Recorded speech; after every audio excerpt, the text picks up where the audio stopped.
Well, today we're finishing. No, we're not finishing. I'm just kidding. I'd like to start again. Okay. I'm doing great. I've never done this before, Beau. It's my first podcast. Today we're continuing our summer of vacation guest. So people are just coming on the podcast, and today it's Claire's turn to get roasted. And she has brought along a childhood friend, like family, almost like family, but family friend, right? Yeah, well, we didn't bring him here for me to get roasted. That was added to the outline. Victoria said it, so Okay. it must be happening. So, I do have a question real quick because I wanted to ask you about this photo of you two where you're topless.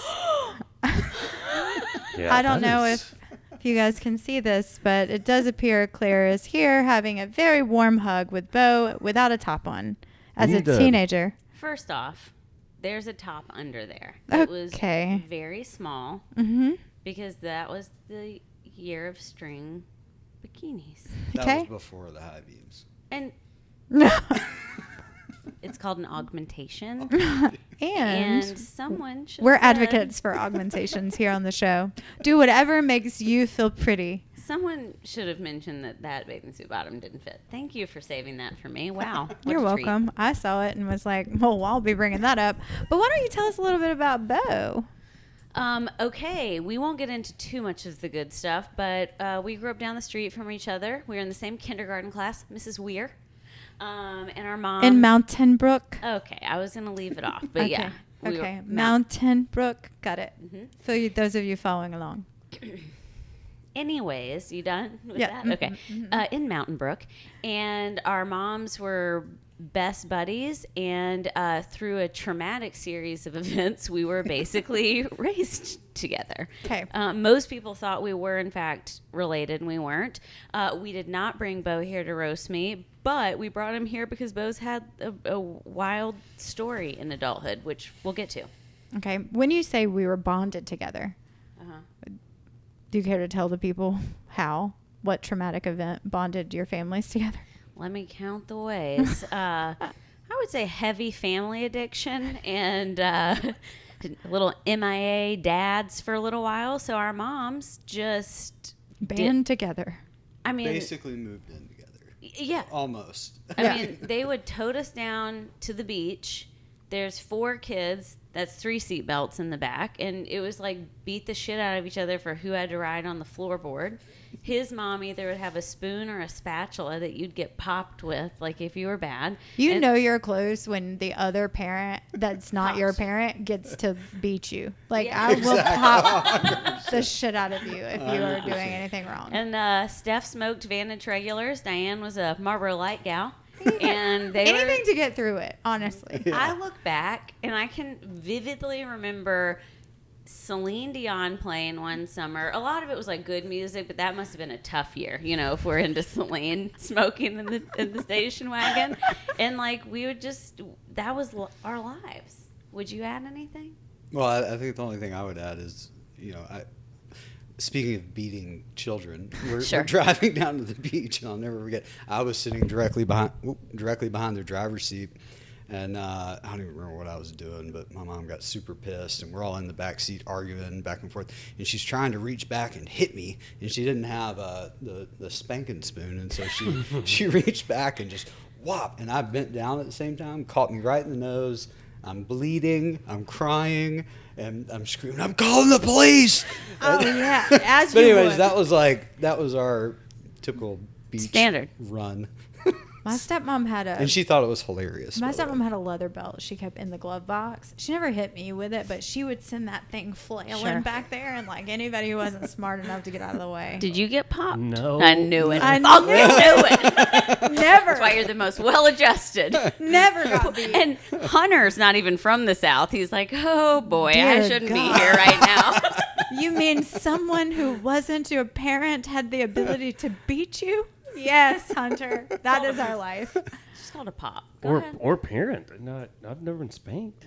I'm sorry. Get But the the spanking fuck outta here. spoon, I feel like we should go back to the spanking spoon. Oh, the spanking spoon was Is a that just big deal. any spoon Yeah. that was around? or Wooden. It was a spoon. wooden stirring spoon. It's a ladle? And Yeah, essentially. No. Flat. A flat one. Yeah, and very aerodynamic, very quick, and it stung very badly.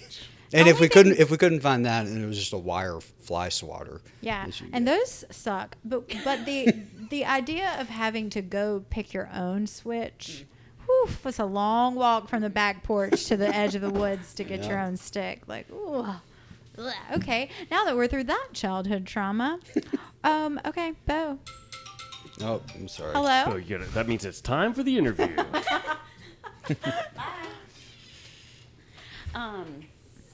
Go here. You gotta fix that slam. Yeah. No, I have that's to let him know, dramatic. like, hey, you don't let the door slam. That's the, I let us. yeah. That's the difference. No. It's okay if we're not recording a podcast, but that's multiple times he's done that. Actually, during the that's podcast. actually true. He did last time too. You know what would help with that? A spanking spoon. Spanking Just spoon. kidding. That would do it. Do it again. That would do it. Okay, well, we can't skip my favorite part, which is we start with a warm-up question. Go ahead, Wilbur. Oh, I thought, wasn't there one on the thing that you had? Oh, I don't know. Oh, we are the worst at following these things. Sorry, I'll pull it back up. What's something Claire wouldn't want people to know? But you're going to say it anyways. He's already said high beams. So we let that go. Yeah. So like we're basically brother and sister. I think the most embarrassing thing that ever happened was we hooked up in 9th grade. It was Oh, boy. absolutely awful We for both just of us. made out. We made out. I said, yeah. We made. That's true. Hook up these But- days means a lot of things. Yeah. You got to make sure you clarify. Sorry. We made Have out. we ever said it out loud to I don't each other? think so. Okay. So. Oh, boy. So it's we- happening we- right now. I we- knew. I was like, does he remember? He remembers. Oh, he remembers. But I'll never forget, we were in our remedial math class together. And we go in there the next day. And I just remember sitting across from each other and being like, God, that was the worst thing ever. And both of us, yeah, that was my reaction too. It was like, oh You're my giving God. Clay way too much material when you make these faces. We're going to have a remix again. Okay. Wow, that hasn't been addressed since 2001, I guess, or two. I told one of his cousins. How does this happen? Like, we're young. It was I mean, unattended children? Like, I don't yeah. know. We're like, well, we're 15 or 16. Horned up 15-year-olds during finals. Yeah. let's just Right, see a what little happens. Adderall on board. Oh, And, yeah. I specifically remember drinking Dr. Pepper, and I don't think I can drink it. So, yeah. I remember you being like, you're like my brother. And I was like, yeah, this is not good. No, Had to try her on for size once. and that's that what did every it. guy wishes he could hear. You're like my brother. Okay. So okay. bad. Okay, There it well, is. that's a terrible warm up, but I liked it. I can feel your embarrassment. I have secondhand embarrassment just watching you turn red. What? It's time. You gotta give her the roses. Okay. Well, No, yeah. you I get to guess talk good about Beau now that he's thrown you under the bus. It's just because he's had cancer. We have to be nice all the time. Oh But my God, I'm sorry. Let's bring up what she said to me when she was like, "We're having Beau on the podcast. Remember when you didn't call him back and then he got cancer?" And I was like, "I'm sorry. We still need to connect. by the we way. do 100%." So are we going to start with the cancer? Can we start with that? Well, I have questions. yeah, that's why so that's the only reason I wanted Beau here. But it fit in perfectly for two reasons. First, y'all have had loved ones come on, and I get a loved one now. But it's like extra good because I don't want to tell Beau's story. I'm going to let Beau tell a story. But he had a massive health crisis 2 weeks after I got married. He did our wedding ceremony, and I will say it was like the closest thing like that to happen, and certainly closest in like our age range. And I certainly had a lot of feelings. We all did. And I want Beau to share the story. Yeah, That's I've why had he's here. More than one wedding, so which wedding? And I usually say that as a joke, but I'm not this time. Yeah, that's true. I was Most at recent. both. The most recent wedding. That's insane.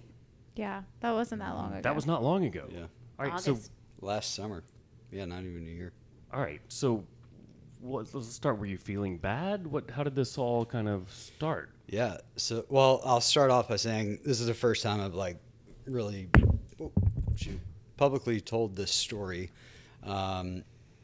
so bear with me. This is more of like a stream of consciousness than it is like organized in any way. So, but really it started probably like March. I had this little spot on my gum that just swelled up on me. And, at the time I thought it was just, I was eating like granola or something. It got stuck in my gum. And so I went to the dentist.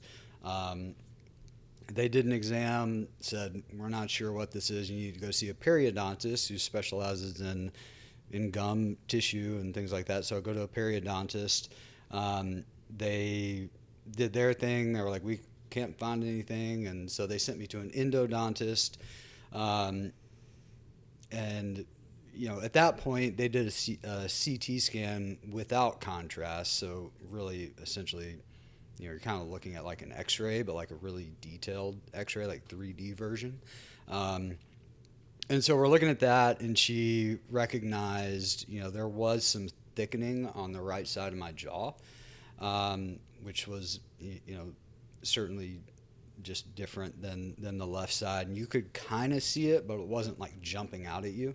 And so anyways, at that point, she said, okay, there's really nothing that I can do because you don't need a root canal, so I'm going to refer you to an oral surgeon. So I went to an oral surgeon and kind of bounced back and forth between them for probably 4 months, maybe. I had 2 root canals, and then I also had what's called a tori removal, which is like terrible. Essentially, they shave down the inside of your jaw, which was awful. This is pre-wedding. So this is all pre-wedding. And still at this point, they haven't said you have cancer. No. They just are like trying to figure out what's going on. No, yeah. And I just had a feeling like I'll never forget. I remember the first time I met with the oral surgeon. I was like, hey, I've been, going at this for like 2 months now. I'm having like major throbbing, not just, it started in one tooth and then it was spreading to the other teeth. And, by that time it was like across my entire jaw. And so if I was exercising or doing anything, I could like feel my heartbeat all through my jaw. And so I knew something was up, but I just didn't have the knowledge base to really pinpoint exactly what that was. And it turns out they didn't either. And so I'm bouncing back and forth. They wind up saying the only thing left to do is extract one of your teeth. And so they took out one of my molars that I had the root canal done on, and because they thought it was infected. When they took it out, it was fine. And they were like, not only did you not need a root canal, but this is like a completely healthy tooth. Thanks. Yeah, Doc. exactly. Wow to go. Put that one back in. And so anyways, after that, that was probably, I think I had that done like a week after the wedding. And then, so we go to St. Simon for a family beach trip, and it's not healing properly. And so call my oral surgeon. He's like, all right, come back in. Let's do a biopsy of the tissue. And so his main concern was that it could be squamous cell carcinoma. And so squamous cell is the most common form of oral cancer. So people who dip and smoke and stuff like that, that's what they normally present with. I've never really done any of that. And which is interesting since you're friends with Claire, and I actually do. I am going to pause because I wish I had said this initially. My brother and I went like the loose cannon route, and Beau went to the like, not perfection, but like he was a really good kid. Yeah. And definitely kind of like, I don't have a different word, but the patriarch of the group, like stable, steady, trusted, like definitely not doing what my brother and I did. That's important for this. Right. He wasn't a maniac. Doing acid. In my own sense. No, I don't want to jump ahead, but even when I was with his mom when he got the diagnosis, I was down at the beach, and she's like, out of any of you four, I never thought it would be him. And I'm like, I can understand. Thank you for that. I appreciate it. But it is an important part of the story because, generally speaking, when you hear about someone having this cancer, you think, oh, well, they dipped for years, right? Mm-hmm. Like, that's the assumption. Yeah. And it wasn't that type of cancer And either. Yeah. There's a distinction to be made there. Yeah, it was not. What I was diagnosed with is almost 100% genetic. So I was diagnosed with osteosarcoma, which is 0.06% of all cancer. So super, super rare. But I can't remember. So they do the biopsy. We go in to have the biopsy done. I get my wife to come with me because at that point I was super worked up. I was very, quite frankly, scared. Like I knew something was going on. They were being very, casual about the entire thing. And I got in there and just broke down, and I was like, something's up. We need answers. And so he was saying he was only going to biopsy the tissue. And, as Claire knows, like I'm a pretty direct person and to the point, especially in this scenario, to the point of being like argumentative. And, I said, look, we have, multiple CT scans that show a thickening on the right side of my jaw. You're going to be in there. Like you may as well just take a piece of my jaw too.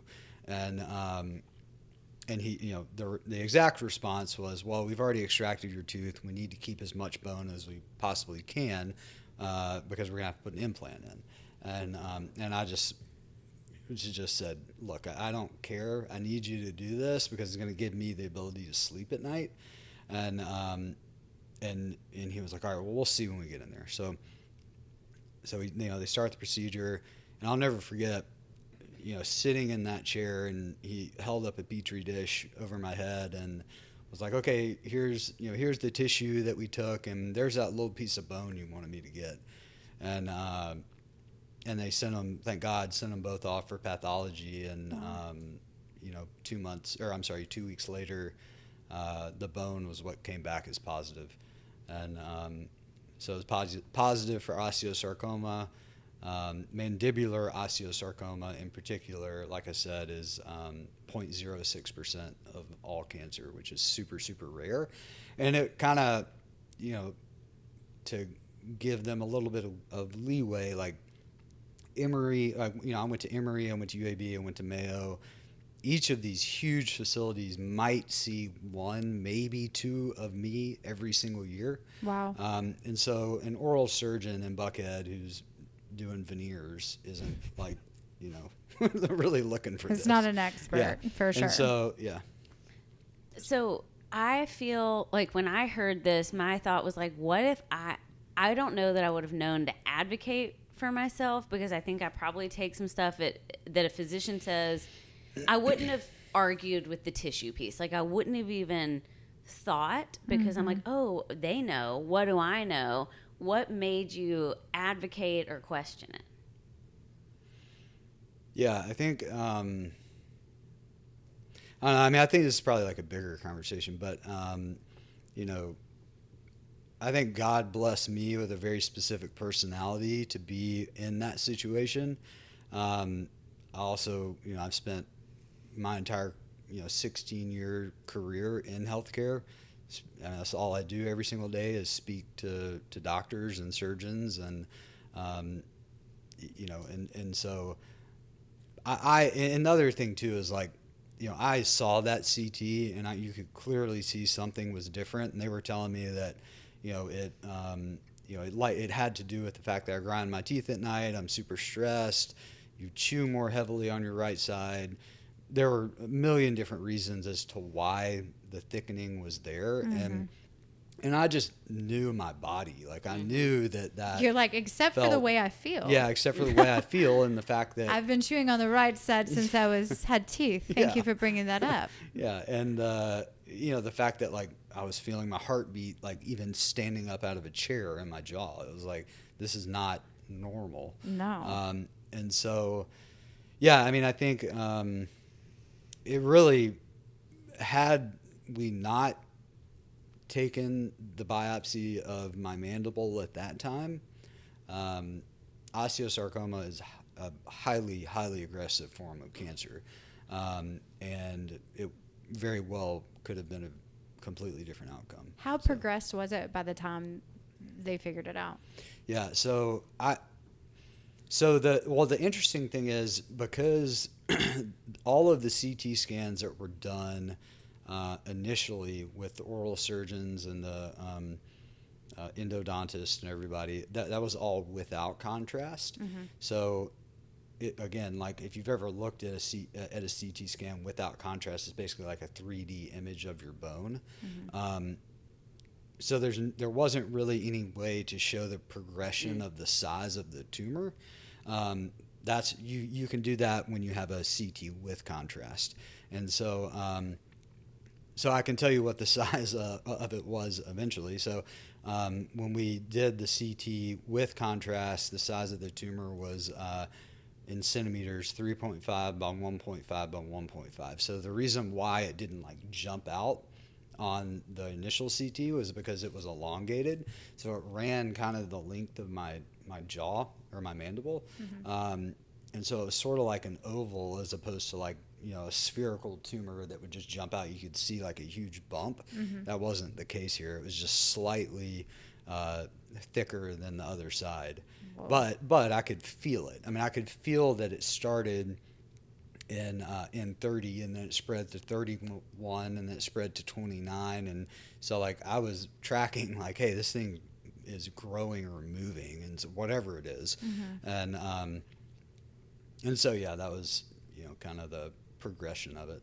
So what did they say? Like, what was the exact kind of conversation when they came in to give you the news? Yeah, so well, I'll give credit to Dr. Aiken, who's the oral surgeon. He's an incredible guy. He and I, I would say have become friends through this, and he's just like a great person. And so I got the diagnosis, I think it was 11 days after the biopsy. And I was at the office. I was in our conference room with our CEO, and my phone rang. I saw that it was Dr. Aiken. Took the phone call, and he told me osteosarcoma. He just came out and said it. He was like, I hate to be the one to tell you this, but you've been diagnosed with osteosarcoma. The pathology came back as osteosarcoma, and we talked through the grading. It was a grade 2, which is like a mid-grade. That's how you determine how aggressive the cells are. And I think I'm not by any means a doctor, but I've spent my entire career in healthcare, and I know a lot about this stuff. And also, my second uncle died of osteosarcoma. My dog, which was like my son, died of osteosarcoma. So when I heard osteosarcoma, I mean, I was thinking months, and so I just a full-blown panic attack. I mean, in the middle, like at our office, I remember, sitting. I just walked into our my CEO's office and just said, "Hey, I got diagnosed with osteosarcoma. I got to go." Went home. Our daughter was at home sick that day, and called my wife on the way, and I'm just like coming apart, and so. How did your wife respond? So you kind of have to know. My wife's a nurse, and she is, I mean, like the best person I know, and she's also like very, very stoic. Like even keel. Like whereas I'm pretty emotional and so anyways, when I called and told her, it was more of like okay, what's next? Like I don't even remember exactly what she said, but she didn't like start crying or freaking out. I was doing that. And so they say that's the way it works in a healthy relationship. If one of you is freaking out. The other one is Yeah. like, okay, but we've got a list. Mhm. We're gonna work the plan. Yeah. And so, Was that helpful to you, for her not to freak out with oh you? yeah, for sure. I mean, yeah, without a doubt. I think throughout the entire process that we've been through over the last 12 months, I think I've seen her cry maybe one time. Wow. And I think it was like either the day I was diagnosed or the next. So anyways, I get home and my daughter's there, so I didn't want her to see me freaking out. I wasn't really sure what to do at that point, so I called. So anyways, I wasn't really sure what to do at that point. I just knew that I couldn't stay at the house because I was going to freak out my daughter. So I called my best friend Grant, and I just explained the situation. And I'm kind of trying to gather my thoughts about like, okay, what can I do to be proactive about this? Mm-hmm. That's just how I am. I'm like, okay, we have a problem. How are we going to fix it? And so I was like, Even with all the emotions? yeah, like that was, well, I'll never forget the first thing I said to Dr. Aiken when he told me I was diagnosed. I said, okay, what do we do next? I was like, what's the plan?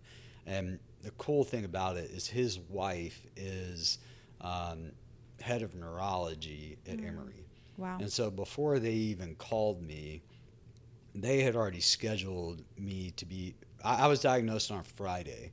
They already had me scheduled to meet with the interdisciplinary team at Emory on Tuesday. Wow. So oncology, surgical oncology, radiation oncology, like we were meeting with everybody all at once. Dang, talk about a gift. Oh yeah. And I mean, I think it's the way God aligned this, and we'll go through how everything unfolded because it's really beyond anything I could have put together. But the I can't remember. Oh yeah, so Grant, I called Grant. I said, hey, look, man, come pick me up. I've been diagnosed with cancer. We just need to go somewhere.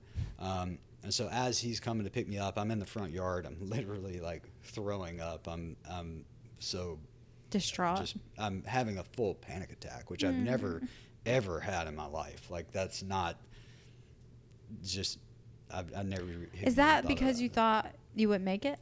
Yeah, I thought when I heard osteosarcoma, I thought death sentence. Like Because of your uncle and your puppy. Yeah, and the fact that like, so like I've been in the operating room with these patients. Like I've worked for Stryker Orthopedics where we're doing knee replacements on kids who have osteosarcoma in the femur or the tibia or whatever it may be, and I know the prognosis that comes with that. And so when I heard it, I just freaked out.